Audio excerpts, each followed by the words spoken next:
Hi, everybody. My name is Sean, and I am absolutely awful at Star Wars Unlimited.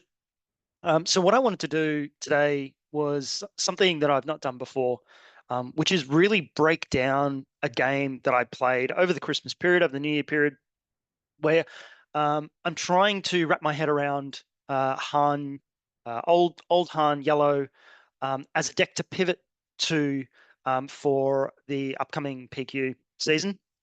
I had been on Anakin Blue for a while, had played Anakin Blue for a little bit, took it to a store showdown, and didn't feel that it was really giving me the wins that I was looking for. It didn't have any overwhelmingly great matchups that I liked, that necessarily fit my play style as well. So I decided to pivot, but what that meant was I really wanted to jam as many games with Haniel as I possibly could to really get under the hood of it, really trying to understand it, really be able to play it much more intuitively, mechanically, all these kinds of things. So thank goodness Karabast is back up, and has been up for a little while now, to enable me to do that. Um, One of the things that I find um, about trading card games in general that it's not a game um, about Jedi and Sith and ships and lightsabers and stuff like that. It's a game of it's a phrase I've heard much better players than I'd say before. So I'm pinching from people here. It's a game of decisions. And I was thinking about that concept, that idea that it's a game of decisions, and I sort of thought, what I, one of the important things to do when you are trying to get better at anything, let alone trading card games and things like that, is it's one thing to do reps, and it's one thing to practice and to play a lot, and a lot of people do that kind of thing, like they absolutely jam best of ones and reps and things like that, and that's great, and you do need to do that, I think. Um, but it's got to be targeted practice, and I suppose what I mean by that is if you're going to lose, the value comes from understanding why you lost so you don't make that mistake again. If you're losing and you're not learning anything from the experience, if you're not thinking about it, if you're not trying to understand why you lost to do something different, if you just load up another game and play again, which I think a lot of us are guilty of, you don't actually move forward as, in the least, you don't move as forward as fast as you possibly could. So I wanted to really understand in a couple of games, where am I going wrong? What am I doing here that's causing me to lose these games? And obviously, I've called it. I'm pulling from my own YouTube here. Um, Terrible play broken down because I know I didn't play well. I think I was probably about 15 reps in at this point, 15, 20 reps in. But even now, with a few more reps under the belt, it's probably good for me to understand, for me to talk through with you where I went wrong. And maybe you'll have a different opinion as to where I went wrong. I'm definitely, I'm definitely learning and making a lot of mistakes and not very, very good. So all of those caveats out of the way. Um, I think it's important to go through this process and understand. Now, the first standpoint, this is not part of the decision making process, but it's the deck list. Now, this is I'd say a slightly old deck list. The main thing that I'd say that's missing from this deck list compared to the one that I'm playing at the moment, the big thing is there's no Gamorrean guards in there, and this becomes important in this particular matchup, I think, because Gamma guards can be brilliant, obviously, for protecting your Han, but they can also protect your base. If you're trying to play a tempo game, preventing your opponent from attacking base becomes really important. Again, we'll talk about that. But that's the only real big difference. I'd say everything else is fairly standard. I know some people play different builds, but this has been pretty close to the build that I've played for a little while now. I've stolen it from the KTOD guys. So what I'm going to do is I'm going to take you forward because what we're going to do is we're going to skip ahead to a game that I played um, against. So the matchup is going to be Yellow Han versus Sabine Green. So what we'll do is we'll bring this up, and what I'm going to do is I'm going to break down decision by decision. And in fact, there's a decision already. I'm going to break down decision by decision that I made in the game, and determine what decision I made and whether or not it was the right choice, both at that time and probably in retrospect as well. Okay, so we'll get a bit of a sense. And the reason why I said that a decision has already been made is that the first decision there was, do I take initiative?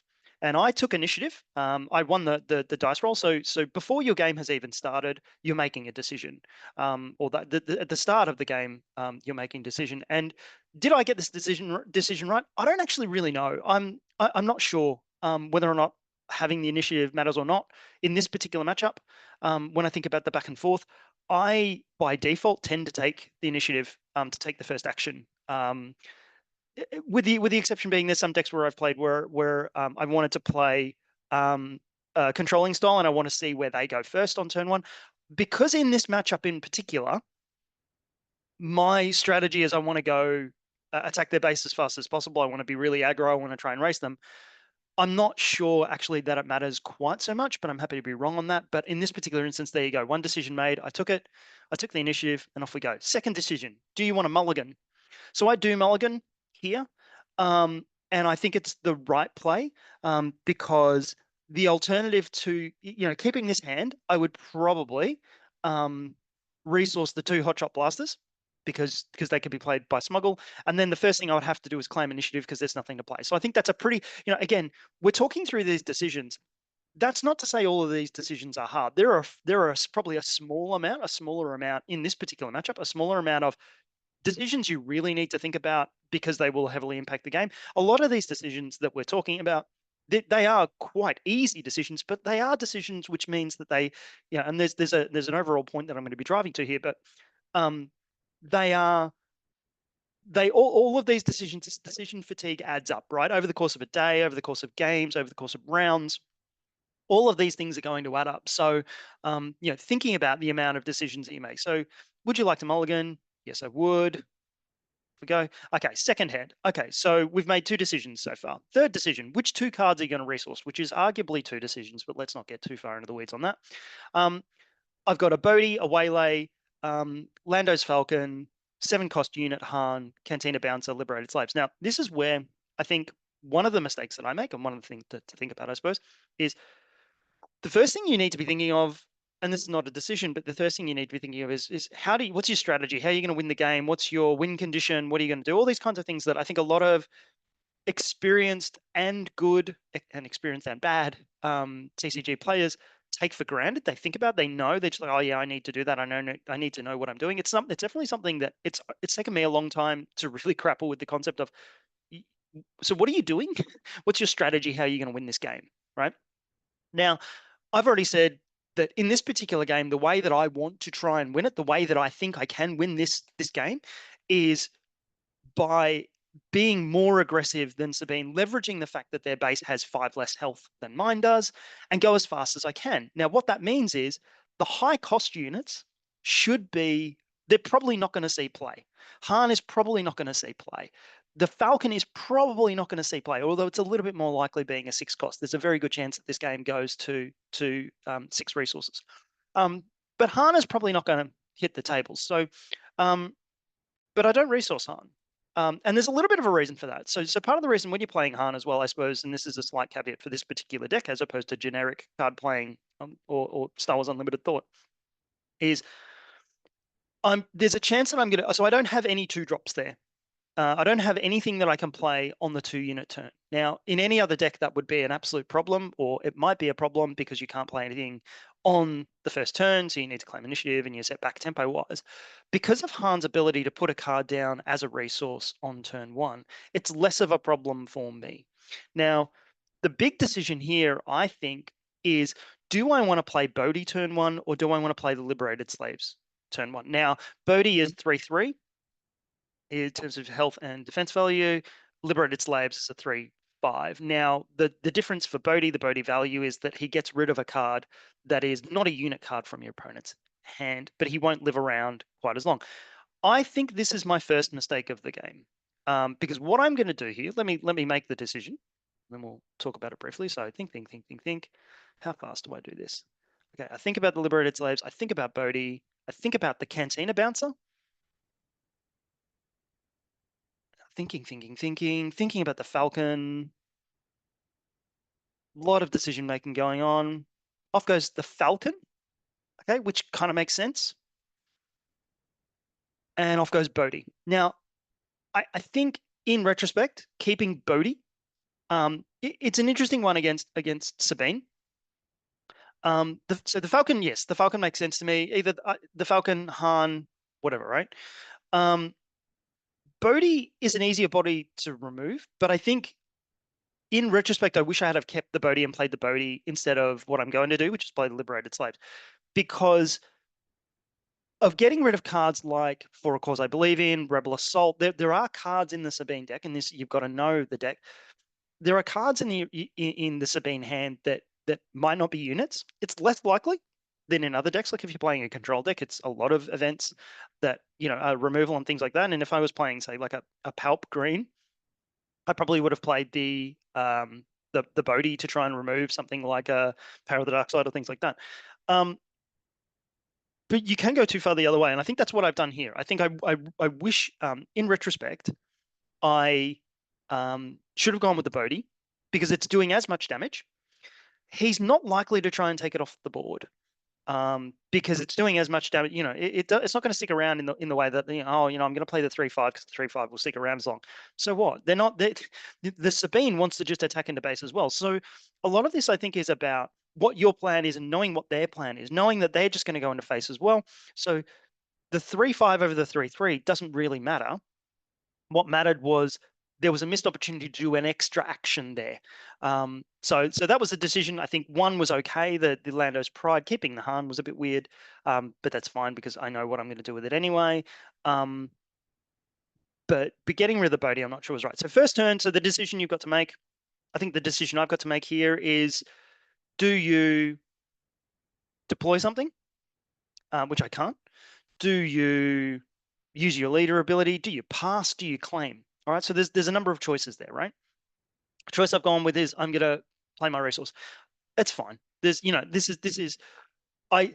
We talk about decision. It's a game of decision trees. Like because you made this decision, that means that this decision becomes easy, and that's what you have to do because of that previous decision you made. Because I'd made the decision to mulligan into the 3-drop because of the way the deck is built, because of what I resourced, this was the only real decision to make. I can't actually, hypothetically, yeah, sure. Could I claim? Could I pass? Yeah, sure, I could do that. That they would not be the best decisions to make here. I think that the best decision, not the smart decision, but the best decision to make here was to use the Han ability. And then the decision is what card do you put back with Han? Which card do you resource? Do you resource the Waylay, the Han, the Bouncer, or the Slaves? I think the Han's the only real decision here. Because again, it's the card most likely to see, the least likely to see play, so that makes sense. So then another decision to make. Okay. Do you play a unit? Do you pass? Do you claim? I want to play a unit. I want to go as fast as possible. So they've used their leader ability to ping one on me and ping one on their base. So I play the Liberated Slaves again. I think that's fine. I think that all makes sense. I don't want to overanalyze very straightforward decisions that I didn't really have any other option to make. So they're going to do something. They're going to deploy Sabine unit. Okay. Then the decision I've got is, do I pass? Do I claim? There's nothing else that I can do at this point.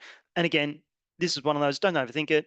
I claim because the other alternative is to allow them the initiative. Why would you do that? I don't think that that's a wise play here to just give them up the initiative. So make the right decision there. So I claim. Okay. So we're up to decision number 8 now. Because we initiative, mulligan, 2 cards to resource, whether to use Han's ability or not, which card did I put back with Han, which unit should I play, which was, again, an easy decision, arguably not a decision. Do I claim or pass? I claimed. Decision number 8. Do you resource? Okay, because you don't have to resource from here on in. Do you resource? And if so, what card do you put down? So I had the choice between the Waylay, the Bouncer, the Kira, or the Millennium Falcon. I put down the Waylay. Okay, and I think this is okay. I think, and the reason why I've decided that was okay is the Waylay cost me 3 and probably doesn't advance me a lot in this particular matchup. Kira and Cantina Bouncer can do the same whilst keeping a body on the board, which is what I want to do. I want bodies on the board to be able to put damage into base. The Waylay is more useful in circumstances, I think, when they're paying for it. Either you're really halting a really buffed up unit, okay, and you take it off the board and it takes all of the buffs off them. Or particularly if they're playing a bigger unit and it costs them a lot, it's the one unit they can play for the turn, and it's key to their strategy, and you send it back to their hand. Obviously, got to be careful with any on deploy actions that you're allowing them to do again by waylaying it and allowing them to play it again. But I think the waylay is probably the least useful card in the hand there. So that's the one that I'm going to choose to resource. I do briefly think about the Kira. Am I actually going to play the Kira? Do I want to play the Kira? But I do go to the Waylay. I'm thinking about this a lot, considering that it's a fairly straightforward decision, I think. Okay. Now, I've got an extra decision as a Han player to make here, which is because I put that resource down at the start of, as one of the actions during the turn, I need to destroy a resource. I've written here, so I get rid of the Bodhi, and I don't think, again, I've done Bodhi dirty in this game. He's a, and the reason why it doesn't end up being consequential, okay, for reasons that'll become obvious as the game goes on. But my concern about what I'm doing here is that in a world where I play Tech, who's in the deck, Bodhi is a cheaper body. He can play for 5 later on. There is a chance that he would see play, whereas Han, who's a 7, it's highly unlikely that we're getting to 9 resources in this game. So if you're going to destroy a resource, destroy the resource that you're not going to play. Okay, so for example, I never destroy a resource that I can smuggle because that's just stupid. So I would never, hopefully, don't destroy the Lando's Falcon. Okay, Han is the one to destroy here, but I destroy the Bodhi. It's not consequential, but it's bad habit, and that's an important one as well. Okay, so that ends the turn. I have initiative. So once again, we've got a decision to make. Do you attack? Do you deploy? Do you use your leader ability? Do you pass? Do you claim? I choose to attack, and this fits. It fits. I want to put as much pressure on as I possibly can. The second decision you've got to make then is, do you attack into the unit and try to control the board? I can do the 3. I can get rid of Sabine. I can take 2 back. I can keep my body on the board. She doesn't do any damage into me. Or do I go into base? And I think I'm okay with this. I think so. I go into base because I want to put pressure on them. I want to go as fast as I can. What I'm hoping to do is draw into Surprise Strike, draw into Cunning, draw into Hotshot Blaster, resource it, smuggle it out, do an extra 2 damage. I want to push as fast as possible. I want to go as fast as I can. So I'm okay with this as a move. So that's 11 decisions that I've made now during the game so far, and we are about 2 and a bit minutes into it. Okay, next decision. Do you deploy? Do you use your leader ability? Do you pass? Do you claim? So I deploy the Falcon, which again makes it, as far as decisions go, pretty easy one. I can't play. I mean, I could have used Han ability to put the bouncer back and played Kira and named something that is a 4-cost resource. So name something like a K2SO and make it cost, I think it's 3 more, which would prevent them from being able to make their 4 resource turn play. But this is an opportunity for me to get the Falcon down and do a second thing, right? And get 3 damage in. And I know that Ian Lego Pizza was talking through, when the guys on the primer, one of the primer videos for Han Yellow was talking about the idea of a tempo deck is you want to take multiple actions, you want to push forward your board state, and ideally put their board state back as well. This is me playing something, and it's like using ECL and things like that. Not just playing a card, but also getting damaging. Like you're kind of, to a degree, breaking the mechanics of the game a little bit by being able to do those multiple actions. The game is not designed for you to be able to, or it's not designed. It's supposed to be extraordinary that you put a unit in and it can do damage in a turn to base. So that's why the Falcon's such a great card. So I get the extra 3 there.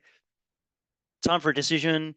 So obviously there was a decision there. Do I attack or claim? So I attacked with the Falcon. That made sense because again, it fits with the strategy that we're trying here. Do you pass or do something else? So I've not used the Han ability this turn. It wouldn't make any sense to use the Han ability here. Hypothetically, you could do it, but you'd just be putting down a card to destroy it. It makes no sense. Both my units are exhausted. There's only one thing to do here, which is the claim. So I claim here. Well, they claimed. I passed. Now I've got another decision to make. Do you want to pay 1 to keep the Falcon running? I want to keep the pressure on them. I want to stay in space. I want to keep pushing pressure on them. So I think it's the right decision to make here. You do have a decision to make as to which one to exhaust. Again, habits, right? Exhaust the high cost one that you're definitely not going to play makes sense. Now, again, in fairness, I didn't draw the text, so it doesn't make any sense, but it's a bad habit. So that's the 16th decision that I've made in the game so far. So 15 was, do you pay one to keep the Falcon running? Pay 16 was which resource to exhaust. I resource the exhaust the waylay. Okay. Then I've got another decision, which is decision 17. Which card do you resource for this turn? A lot of people talk about the fact that resourcing is the most difficult decision you need to make. So again, I've got the bouncer on 5, which I won't be able to play this turn. Kira, who I could play if I use the Han ability, the surprise strike, which I can play for 2, and the Han, which is probably not going to see the light of day in this game. So again, decision to make. Off goes Han. I think that's the right decision. So I've got 3 resources to play with. I can get it to 4 if I threw down probably the Cantina bouncer. Okay, but that's the end of turn 2 for me. 17 decisions in two turns, just so you know. So turn 3, they play Bright Hope, and this is the first real. This is where the game actually does start. A lot of these decisions so far have been fairly straightforward.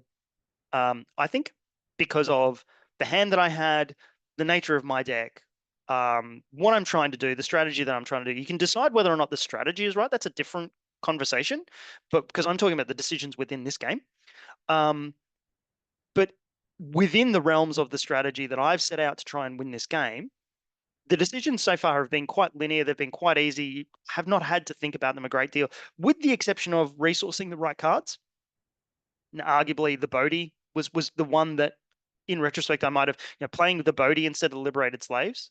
In retrospect, I wish maybe I had back.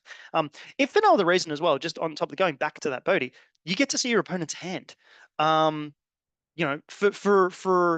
okay, you might not get rid of anything, but you get to see their hand, you get that information, you get to know. So that's the one that I wish I would take back. But in terms of the forward progress of trying to execute the plan that I want to execute, pretty straightforward so far. This is the first point at which it starts to turn, which is they play a Bright Hope. So I now need to react to this. So in terms of the decisions that I have available to me for decision number 18 of the game, do I attack? Do I deploy? Do I use the leader ability? Do I pass? Do I claim? If I do attack, do I use the liberated slaves to attack first? If I use the liberated slaves to attack, do I attack a base or do I attack the units? If I do attack the units, which units do I attack? So there's a lot of decisions. There's a lot of potential ways that this could go, right?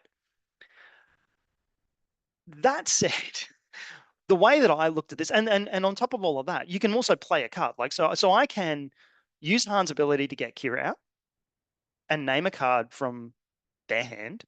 Now, if I had have played Kira the last turn, instead of playing the Falcon, I could have named the Bright Hope, but I wouldn't have had the Falcon out. So, all those kinds of things then work out.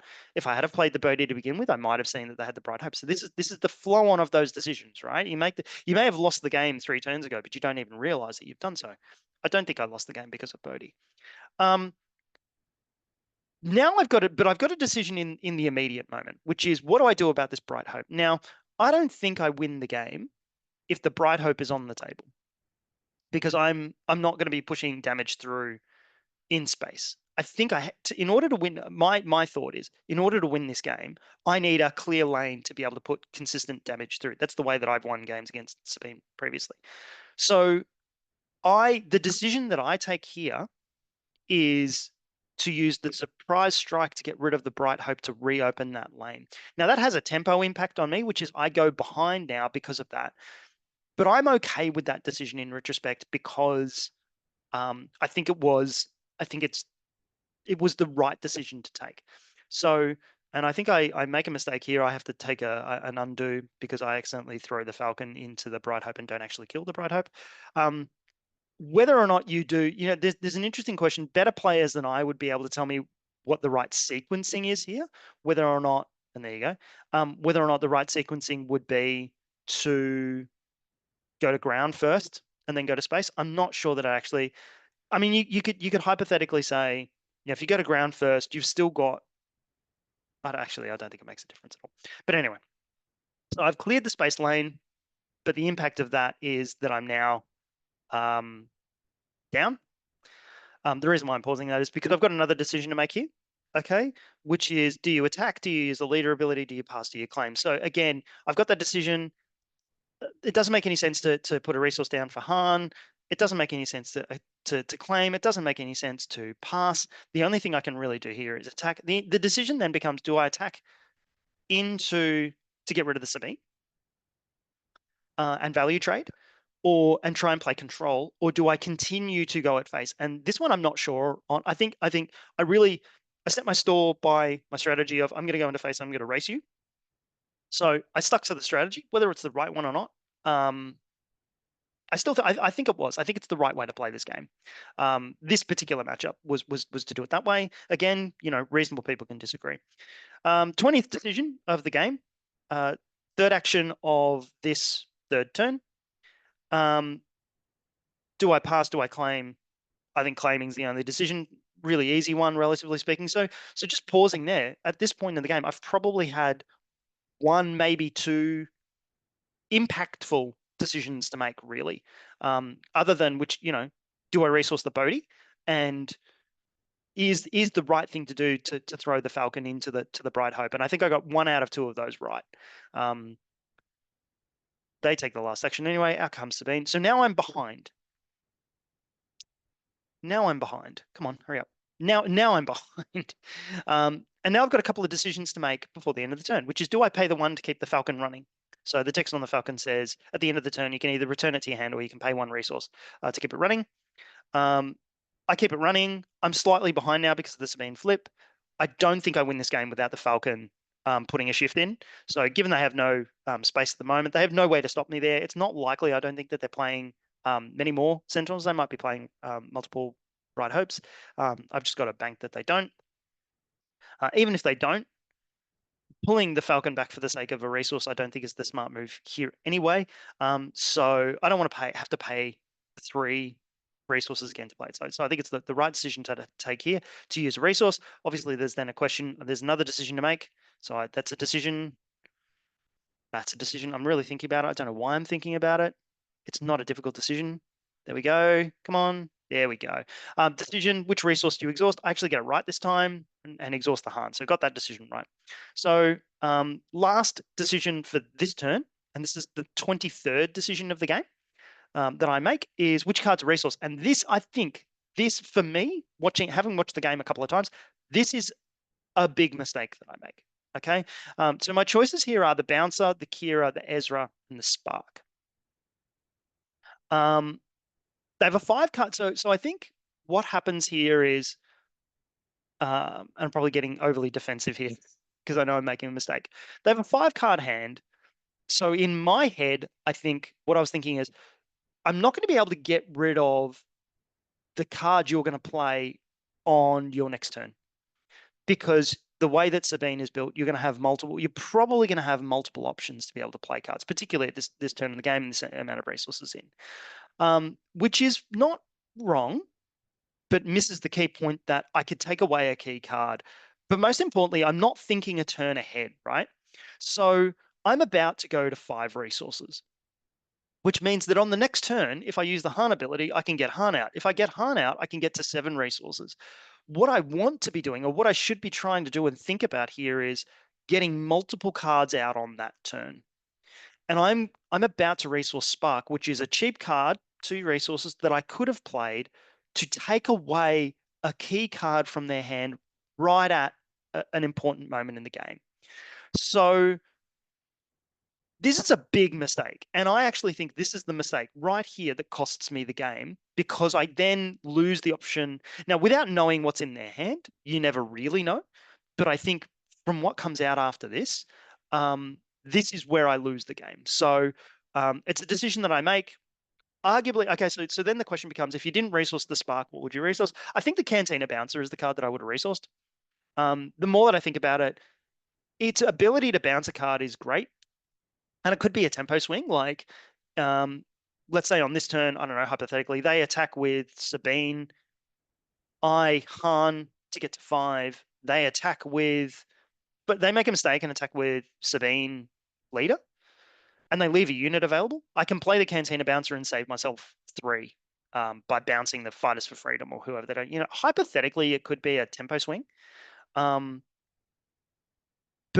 I don't think that's nearly as important as the spark was. So I kind of understand what I was thinking, but I still think it's a big mistake. It cost me the game. So um, here we go with the next turn. So I've got my, again, first decision of turn 4, 24th decision of the game. First action, do you attack, do you deploy, do you use your leader ability, do you pass, do you claim? I attack with a falcon. I want to keep the tempo going. I want to keep the pressure on. The other thing that I'm thinking about this is this is my damaged unit. If they're going to if they ECL in a ship, hypothetically, to take away my falcon and take the space lane, I want to get that damage in before they can get rid of it. So I always tend to, rightly or wrongly, attack with damaged units first, before they potentially get removed, before they can do any damage to base. I'm thinking about Fighters for Freedom here. They're going to do something. So they play Rebel Assault. So again, Bodhi. This is where Bodhi would have been so useful to look at their hand. Now, of course, they may have drawn into the Rebel Assault. Okay, they might have drawn into one cost. They might have drawn into it. But if they had it in their opening hand, and I don't think they did have it in their opening hand, but you never know, right? So the Bodhi really, I think the Bodhi was a mistake. The Spark was a mistake. They're going to attack twice. And now their tempo is getting real. So now they have 11 left. I've got 8 left. It's getting tight. All right. And they've got a 3-card hand now. So the ability to play Spark now really puts them in a momentum problem, because they're only down to 2 cards in their hand, right? Particularly if it takes away, if it gives them no plays. So that spark problem just sort of snowballs. So I've got a decision to make. Do I attack with liberated slaves? Do I play a unit? Do I use the Han ability? What do I do? I use the Han ability. I wrote down when I was taking the notes watching this game that I made a mistake here, that I need to go fast. I don't actually think now, with a little bit of hindsight, I don't think it really makes a difference, actually, whether or not I do the Han. Yeah, again, better players can advise. I don't know whether attacking into base would have made a difference here, playing a unit would have made a difference here. I definitely played the wrong unit. This is where things start to snowball a little bit. I wrote that I need to accelerate my damage output or slow them down enough to enable me to catch up, right? Because of the Rebel Assault, which Bodhi might have caught, I'm now way behind and can't catch up this turn. So I think playing Kira here to stop an ECL, and again, see their hand, or further play this turn, hopefully would have been right. Bouncing someone here doesn't work because they've already done their attacks. It's quite a mistake. This is what happens when you don't think through your turn. So I think all of that's probably right. That said, I do need to put the card down because I do want to get Han out for this turn. So it's more of a sequencing thing right here. But the problem was already set when I decided that I was going to play Cantina Bouncer this turn or play Kira this turn. Another decision to make now that they've done their damage into base. Again, do I deploy Han? These are all decisions you're making, right? Like this is, had to make the decision as to which card I was going to resource with the Han ability. I got rid of Ezra. I probably, again, even going back, like resourcing the Ezra was a mistake because I want to play the lower cost units. I think, I can bounce something with the Cantina Bouncer. It doesn't really do anything. And you see that it doesn't do anything. It was a big mistake here. I need to go wide. I need to go fast. I need to catch up. I need to be aggro. I'm not really doing either here. So it's quite a mistake. Third action though, what do I do? So I've got the 5. If you're going to deploy the Cantina Bouncer, Sean, doing it whilst they've still got the 4 resources to just play it back again makes very little sense. So again, a wasted Cantina Bouncer, a bad mistake there.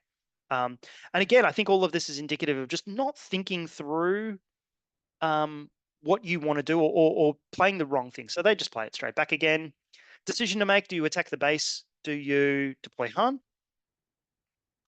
So interesting decision here that I watched back and I thought, oh, well, that's an interesting thing. Why did I do that?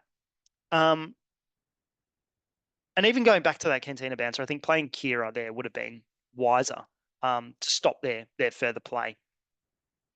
Just for the record, I attacked, and then so there's when you're attacking, you've got a couple of decisions to make. Okay, so there's actually 3 decisions. So these are decisions 28, 29, and 30 of the game that I take here. Do you attack? Do you deploy Han? Do you pass? So I decide to attack. Fine, that's a decision that you make. Then the decision you make is, do you attack into the unit, or do you attack into a unit, or do you attack into the base? And I decide to attack into a unit. and I decide to attack into the Sabine non-leader. And I actually don't mind this decision in the isolation of this particular game, because what it does is it gives me the opportunity with leader Han to get away from. So right now I'm at what's called lethal, which is on the next turn. If nothing happens, they do 5 damage to my base. I'm going to lose the game. I can't do the 11 damage before they do that 5 damage. So I need to get them away from lethal, right?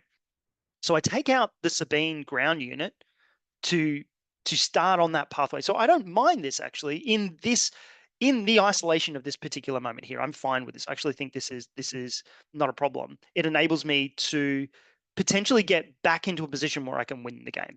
So I do that. They claim. So then my decision is I can either pass or I can flip Han. Again, easy decision. Han gets flipped. What do I do with Han? Do I attack into base? Do I attack into a unit? I take away the fighters for freedom. So again, lots of decisions, some of them more difficult than others. Okay, but decisions, decision 31, decision 32, decision 33, do you deploy Han? Do you pass? Do you attack into a base or unit? Which unit do you attack into? All fairly straightforward, but all of these things add up. This is why we have decision fatigue. Then the decision, there's no decision to take there. There's nothing I can do. It's just a pass. Do you pay 1 to keep the Falcon running? I think, again, I have to. I don't think I have a choice. I draw into a surprise strike, which is handy. Bodhi again, which card to exhaust? Bodhi, stop. As a habit, stop, Sean. Exhausting the card that you could hypothetically play with tech when you've got higher cost units there. But this is where we are in the game now, which is with the surprise strike, I can get there. I can get to winning the game from here, because they can't get to my 30 damage. But 14, 17 from the Falcon, 20 from the slaves, I can get to 27 and I've got the surprise strike. So he doesn't know it, but I can get to lethal this turn if nothing gets in the way. So because of that play, because of getting rid of the Sabine unit and getting rid of the fighters for freedom, I've now actually flipped from being behind and facing lethal to threatening lethal myself. So that wasn't a bad set of decisions to make there. Okay. Where are we going? So that's right. So I've got another decision to make, which is which card's a resource. Okay. And I decide to resource the Falcon because I figured that, at this point, I'm not playing. Now, again, arguably it's a mistake because if they somehow manage to get rid of the Falcon, having the other Falcon in hand makes more sense. I just think of the cards that I had, Kira and Surprise Strike are more impactful, and I can play them. And I don't already have one of them on the table, so it makes more sense. Then I've got two decisions to make to end the turn, which is I need to destroy the resource that I put down with the Han ability when he was flipped horizontally, and then I've got to destroy a second unit, a second resource, because of the resource that was added when I attacked with Han, which is his on attack ability to put the top card of your deck in play as a resource and ready it. So I get rid of Ezra, and just really to compound things, I get rid of Spark. Not really to compound things, but just to show my serious lack of understanding of how good a card Spark of Rebellion is. Once again, consequential, no. Habit, bad. Don't do that. Okay, but these are all decisions. They were decision 37 and 38 that I took of the game. Decision 39 is my first action of the turn after he goes to base. Okay, so my decision here is, do I attack? Do I deploy? Do I use the leader ability? Do I pass? Do you claim? Now, and I'm only probably just realizing this now because I know what's going to happen. The right play here is Kira. And it's Kira to look at their hand and to name something that can potentially get them over the line. And I think good players would do this. And this is the final mistake, the final big mistake that I make in the game, which is and this is a mistake that we often make. I think we get too blinkered in what we're going to do, and we don't take a breath and think about what we should do. So I make a big mistake here, which is instead of playing Kira, looking at their hand, seeing if, do they have a wrecker?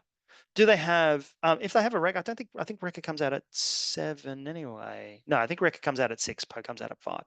But if they only have a Poe or a wrecker, and they don't have anything else, I can win the game here if I play Kira. But I don't play Kira. And these are in between the Bodhi is not a big mistake. The Spark is a mistake. The Kira is the final big mistake, okay, in terms of a decision that I make. And it's the 39th decision. I'll wrap this up in a minute, but it's the 39th decision that I make in the game. And it's a big mistake here, because it costs me the game. So what I do instead is I play Surprise Strike.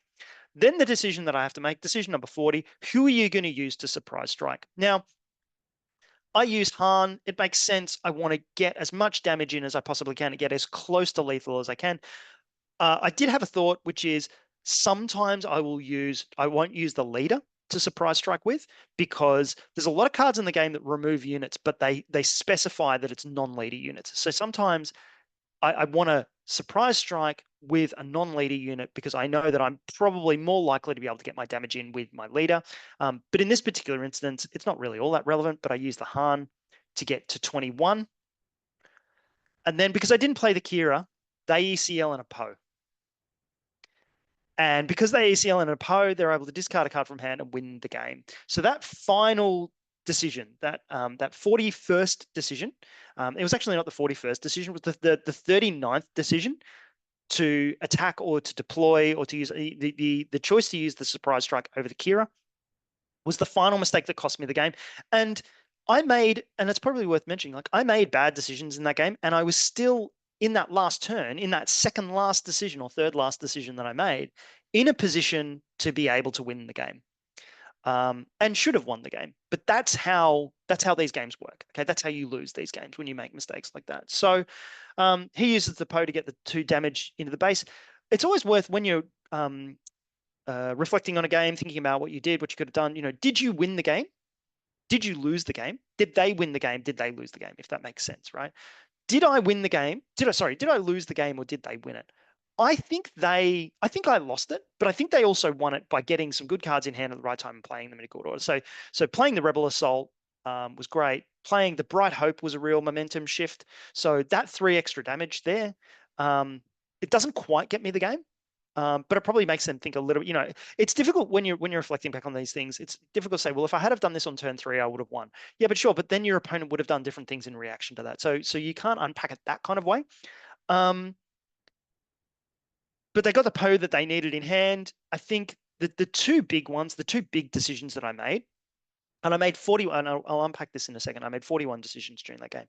I'd say 38 of them were probably okay. A lot of them were relatively automatic. But the big mistakes that I made is I should have looked at their hand with Bodhi on turn 1 to be able to know what they had and be able to assess that, instead of the Liberated Slaves, which never went anywhere. The Liberated Slaves are still right there.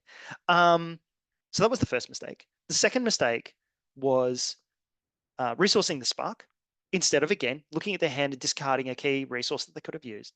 And the final mistake was not playing the Kira to potentially prevent them from e-selling something in to win the game. So it seems churlish to say, well, I didn't lose, they didn't win that game, I lost it, because me doing different things would have led them to do different things. But I definitely made mistakes that I should learn from.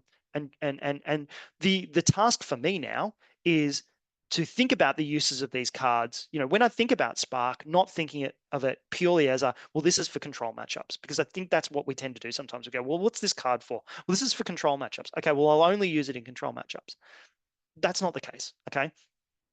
The final point that I wanted to make about games like this is, so this was a game that lasted 5 minutes and 19 seconds. It was a very quick game, a very, very quick game. I made 41 decisions. I counted. I wouldn't recommend you count them, but I counted that I made 41 decisions in that game in 5 minutes and 19 seconds. So that's roughly one decision every 7 seconds during the game. Okay, and that's one game that went 5 turns. Imagine if you're playing a control deck. Imagine if you're playing a PQ, you're playing an 8-round tournament, you're playing 2 to 3 games. So what's that? 2 to 3 games, 8 rounds, 16, 20 games, 40 decisions. This is why people like Bobby Sapphire talk about prepping yourself to tournaments, getting food into you, getting rest, getting your space, thinking about decision fatigue, getting a good night's sleep, all these kinds of things. This is why it's important, because of the sheer volume of decisions that you might not realize you make, but actually there's a lot to it. And all it takes, as we saw there, is 2 or 3 of those decisions to be suboptimal. That's the difference between winning or losing. And this was a mildly close game. It wasn't particularly close. Like I lost it by a couple of actions, right? So I wouldn't say that was necessarily close. So hopefully you got something out of that. Hopefully that was interesting to you to see that broken down. Apologies that it's from such a poor player. But my hope is that, we see a lot of content from people out there of explaining the way they won, and we can see the way that they win, and replicating that can be really difficult because we don't have the skill that they have. We don't have the knowledge that they have. We don't have the seat time in other TCGs that maybe they have. Hopefully this gives you a little bit of a sense of the amount of decisions that you need to make, thinking about how many decisions you need to make, but also what goes into those decisions, where they go, where they can go wrong, and how you can hopefully correct that in future. So this is my quick video on Han Yellow versus Sabine Green. Terrible play broken down. Make sure you hit, I'm going to do the YouTube thing. Make sure you hit subscribe. Make sure you like the video. Send me comments. Let me know what you think. Let me know if you want me to do another one of these. Happy to, while I'm crushing as many reps as I can on Yellow Han as I possibly can, and hopefully get to hear from you on another video soon. Thanks very much for watching. Thanks very much for paying attention and staying through this. And yeah, thanks very much.